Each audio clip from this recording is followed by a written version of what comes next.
And so, my dear ones, today, as we move ahead deeper into this open receptivity to the wonder and awe of this wonderful season that calls us into quieter times and deep contemplation of the light that each one of us is and the light that each one of us can enhance in the world, we're looking at this thing called silence. Silence. Well, you know, silence for all of us, it has many different connotations. I can remember my first understanding of silence was that when I was in infant school and so on, we were always being shut up and told to be silent and quiet. And it wasn't exactly a lovely experience, to say the least. Except for us, it was cueness. Cueness is the word for silence in the Celtic language. And so we learned that you know, you had to just...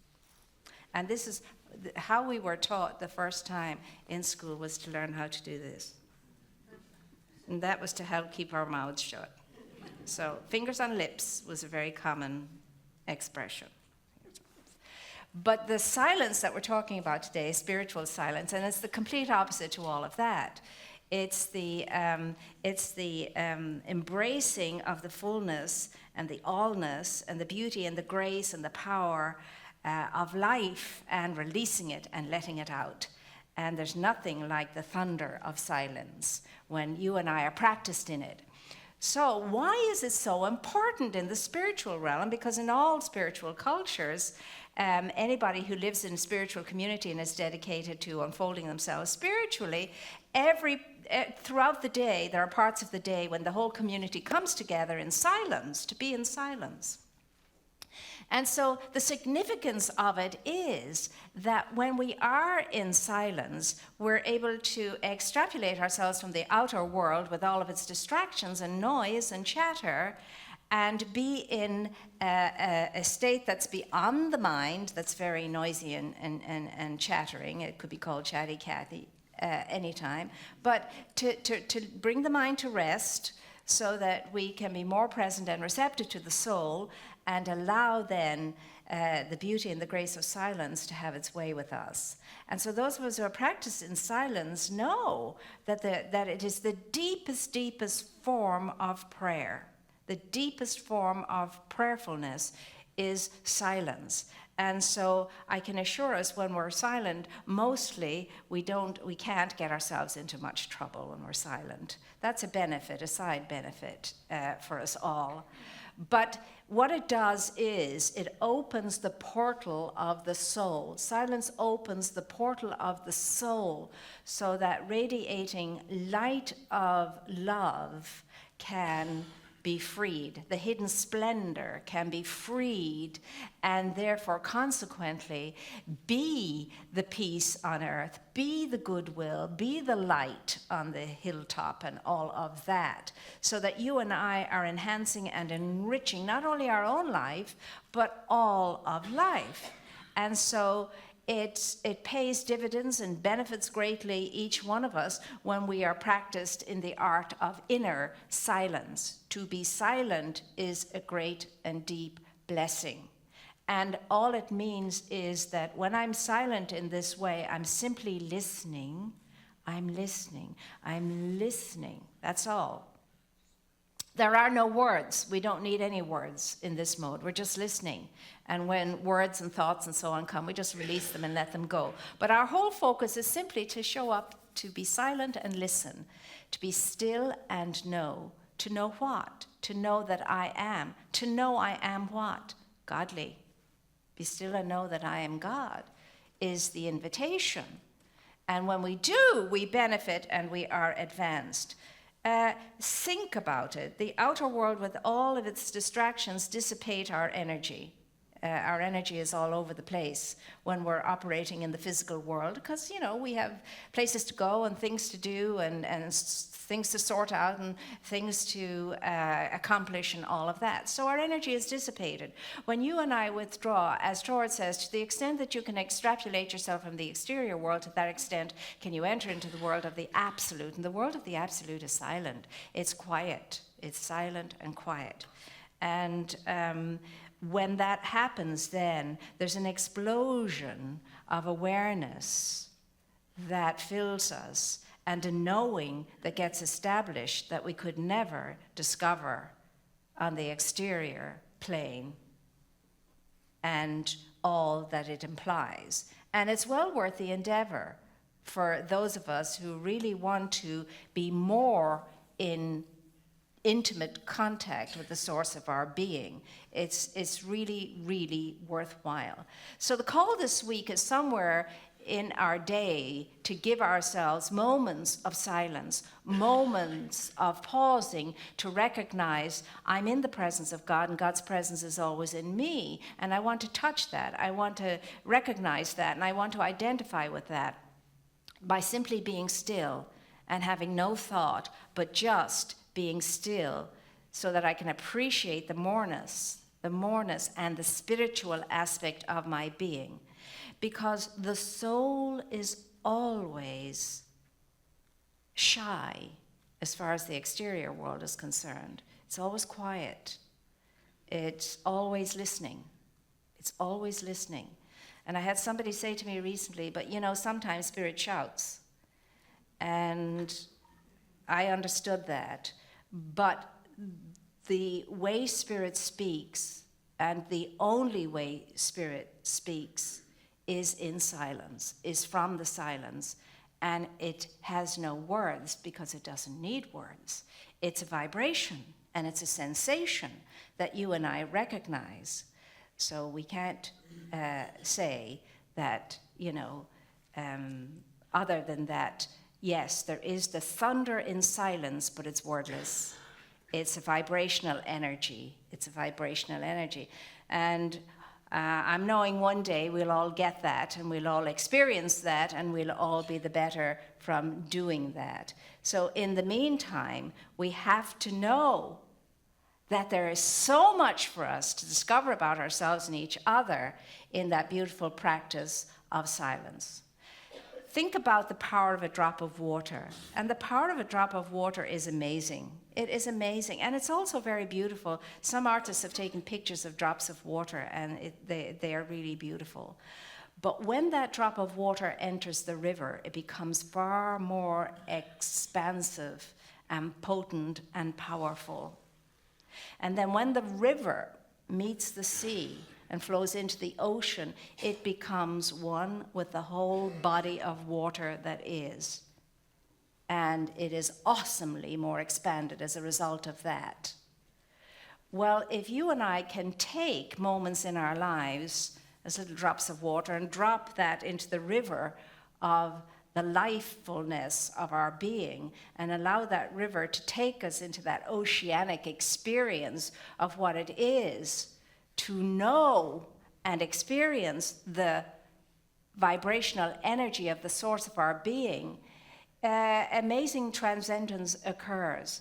And what that is unconditional love. Silence leads us to the portal of unconditional love. And then we know, in the recognition of that, who we are and what we are and how we can be. Love, unconditioned and unconditional, is what you and I are made, created to be. So silence points out to us what that looks like and what that feels like. And we've had many people help us to understand that love is patient and love is kind. And love is never envious and it is never jealous. And it never boasts. And it always, always has goodwill for all. It never rejoices over anybody's mishaps. It never rejoices over anybody's failures. But it always praises good where it sees it. And so much more with regard to what love is.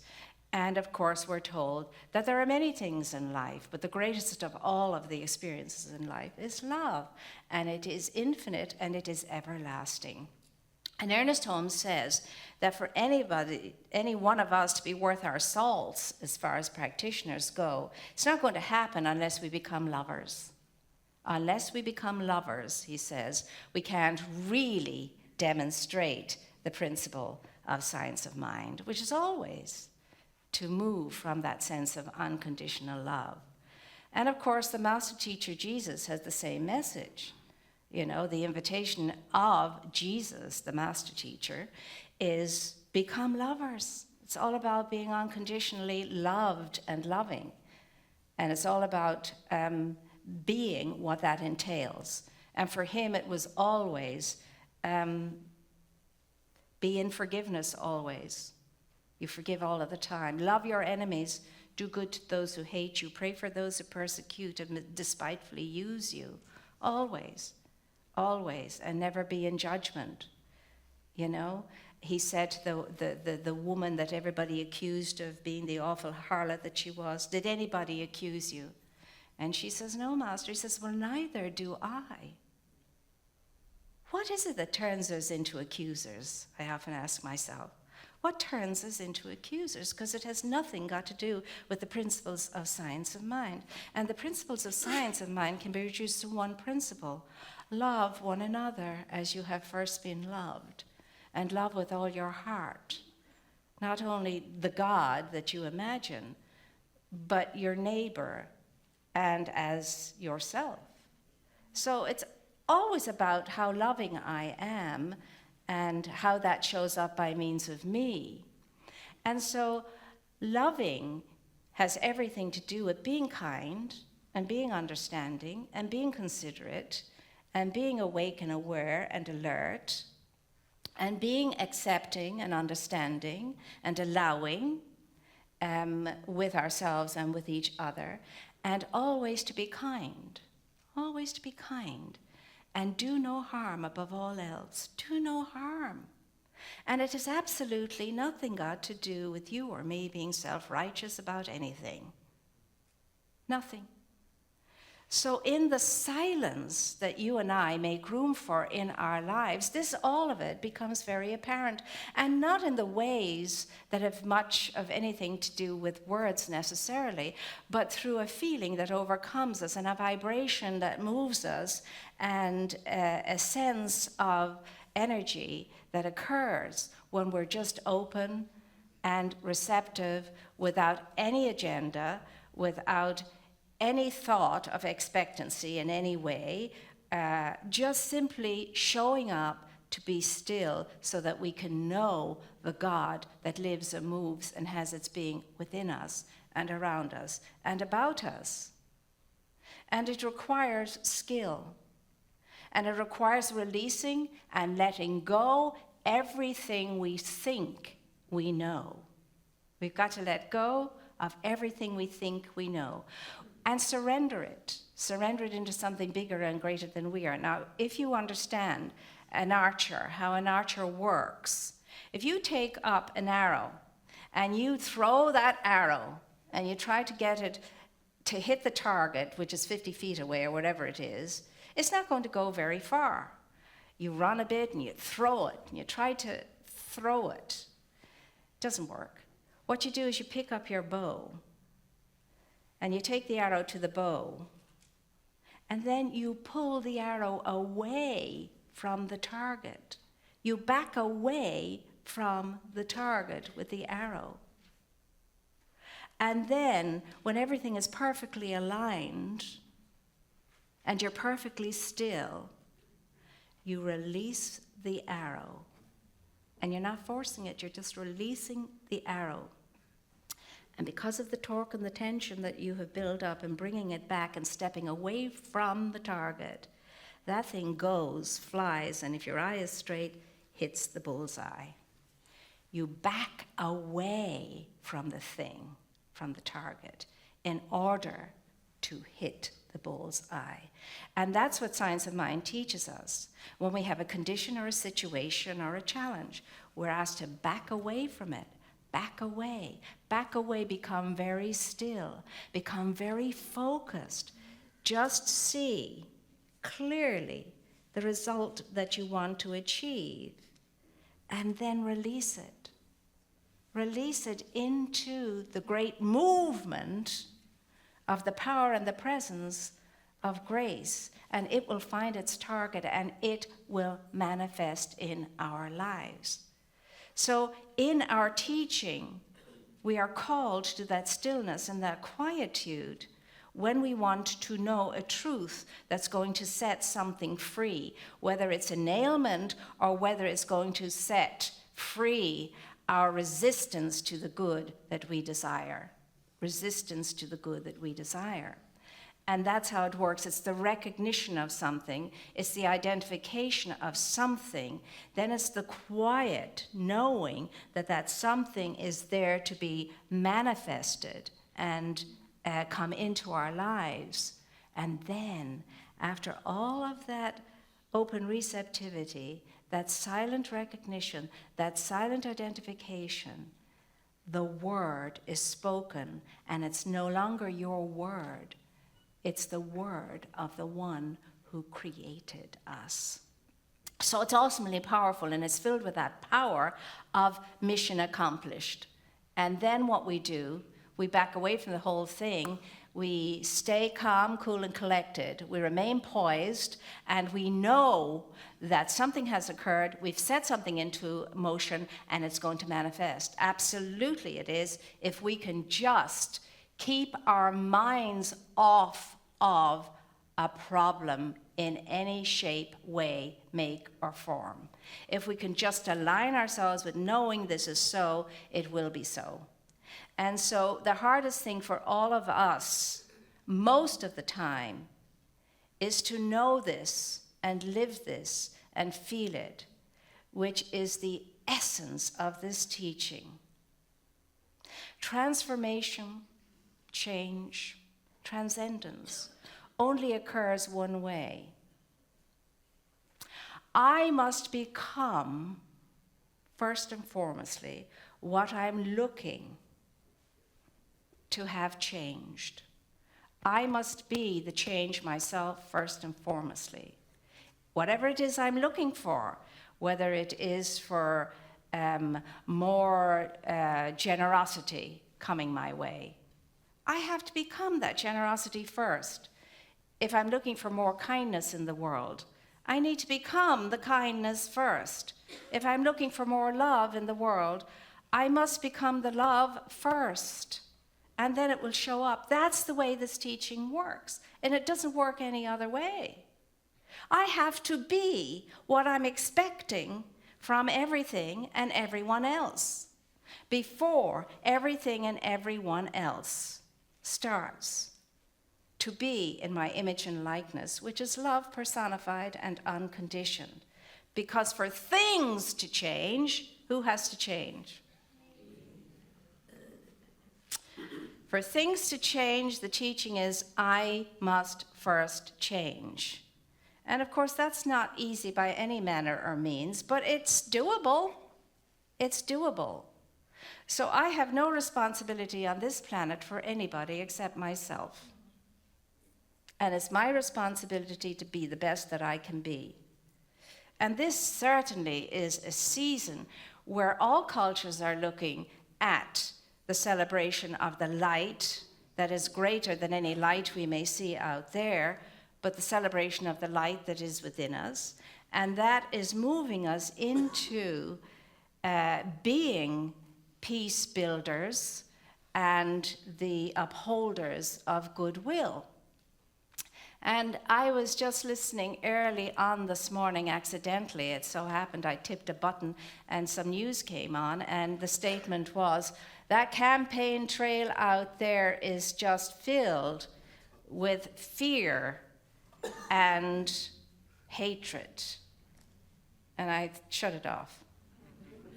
Because that's not what I want to know. And it's certainly not what I'm going to put my mind on. And it's certainly not what I'm going to support. Fear and hatred. I'm not going to do that. And I know that where two or three are gathered, there is politics in the midst of us. I know that. I know we can never have a discussion about politics without heated arguments. I haven't seen that yet, where people can quietly sit around if they're on opposite sides of an opinion or whatever and have a very, grace-filled conversation.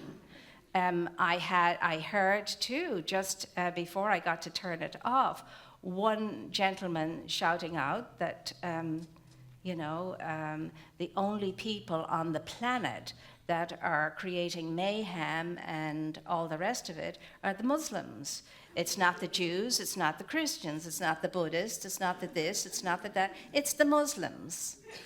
And I thought to myself, okay, that means that you and I have to up the ampage and understanding that what we present is a unified field and a recognition that there's only one group of people on this plane, the humanity of life itself, the human family itself, and that each and every one of us is responsible for keeping the energy of that up.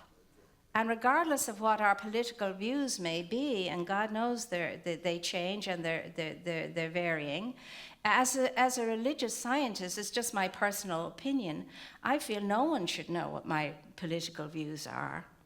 Because if I start, especially somebody in my position, if I start saying this, that, and the other, that means I'm leaving a whole group of people out. I'm leaving a whole group of people out and disregarding whatever. So, of course, we are non-political, spiritually speaking. This organization is a non-political organization, and that's why you don't hear politics from the pulpit. And that is why sometimes it kind of catches your attention when you hear a spiritual leader really get political. And of course, it's everybody's right to be whatever they are. But we are a non-political community. But what we are called to, if you want to say politics, is the politics of spirituality. And that is, be the best that you can be everywhere you are, in every situation you find yourself. And in all things, endeavor to be the love that we are created to be, and to be our amazing and blessed and magnificent selves, because that's what we all are.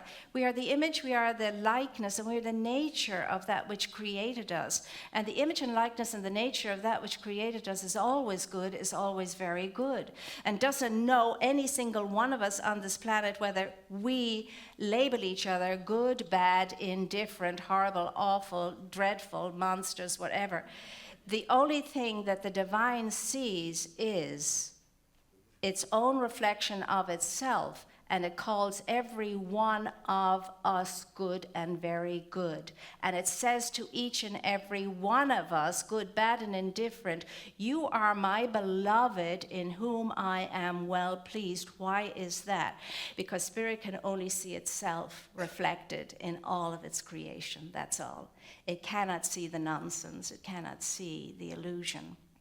Because it is whole, it is complete, it is the fullness and the allness of everything. And that's a conundrum for us at times, and very hard for us sometimes to get our spiritual arms around, that every person on this planet is beheld by spirit as its amazing image, and as its amazing nature, and as its amazing likeness.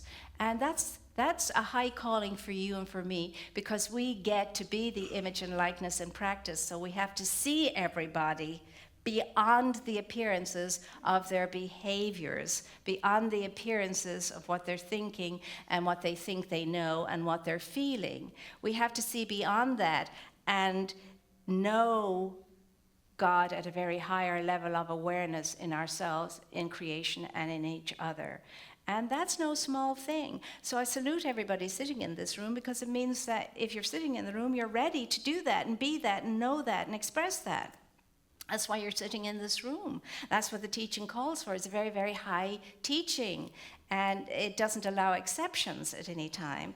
You know, you want to be a spiritually unfolding person in a way that's always advancing not just your life, but all of life.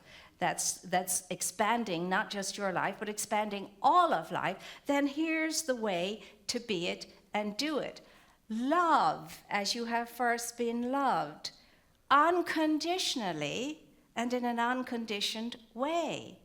So that's the challenge to us all. And if we're sitting in this room, we've decided to pick it up and have a go at it, at least. And some days we'll do better than others. But as long as in our deep, deep, deep recesses of the heart of us, the truth of us, and the substance of us, we wish no one harm, and we don't want to speak or act in a harmful way, then we're on the right track. We are going forward and we're taking life with us, because we never go forward and backward without doing that. And each person in this room is in this room because there's a beautiful inkling in every one of us to come higher, friend. All of us in this room have already established in our lives and through our lives good, and a great deal of good. And we are expanding more and more of that good as we open ourselves up to the truth of our being and go more and more into those beautiful daily pockets of silence that just bring us to the great self of ourselves, because silence brings us back home to ourselves, wherein we can be all that we are created to be. So as we move through the remainder of this time, the last days of this year, with all of its demands and all of its callings and challenges and busyment, let us find time in our day to move into that silence so that we can know and ponder the great and wonderful big things in our hearts, as the great ones all did. And as a result of that, be a blessing wherever we are, and show up as the light and as the love and as the peace and as the beauty and as the grace and the power of spirit. And let us gentle each other into remembrance when we forget who we are. Gentle each other into that remembrance. So, my dear ones, we will be continuing for the next 2 weeks to open ourselves to the understanding of what it is to be an unfolding spiritual truth student in a way that makes the difference. And so this is what each one of us can know right here and right now. Everything I need in order to flourish and to thrive in every way is already present to me, and it is my deep desire to demonstrate the image and the likeness of the spirit of life that I am. And I have every help in doing so, for I do not do it alone. Spirit is always with me, and right where I am, God is, and where God is, all is well. And so it is, and so it deeply is.